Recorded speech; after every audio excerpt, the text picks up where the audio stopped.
आज मैं अपने बत्तखों के साथ स्क्विड गेम खेल रहा था जब मैंने देखा कि मेरी माँ बत्तख सो गई है। अब मैं वह कैंडी प्राप्त कर सकता हूँ जो उसने छिपा रखी है। मैं भागकर घर गया और सबसे ऊंची कुर्सी पर बैठ गया। मैंने उसे फर्नीचर के बगल में रख दिया और कैंडी तक पहुंचने के लिए उसके ऊपर चढ़ गया, लेकिन जमीन हिलने लगी। ये मेरी माँ बत्तख थी जो मेरी ओर आ रही थी। वह मुझे समझाएगा, लेकिन जब मैं वहाँ पहुंचा तो भूकंप आ गया और मैं अपनी कुर्सी से गिरकर फर्नीचर से जा टकराया और मैं फर्श पर गिर पड़ा।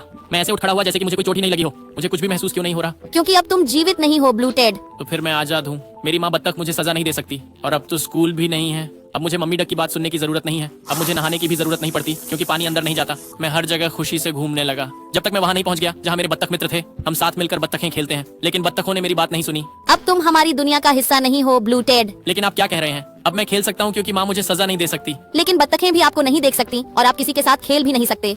मेरी मदद करो बत्तख, मैं फिर से मैं बनना चाहता हूँ। तो फिर यहाँ हस्ताक्षर करें ब्लू टेड। मैंने अपनी पेंसिल पकड़ी और कागज पर हस्ताक्षर कर दिए। मैं धुएं में गायब हो गया और पुनः अपने शरीर में प्रवेश कर गया। मुझे लगता है कि मैं जीवन में वापस आ गया हूँ। अपनी आंखें खोले, लेकिन मुझे थोड़ा अजीब लग रहा है। मैं वापस आ गया हूँ, अब मैं कर सकता हूँ। एक विशाल चप्पल मेरे ऊपर गिर गई।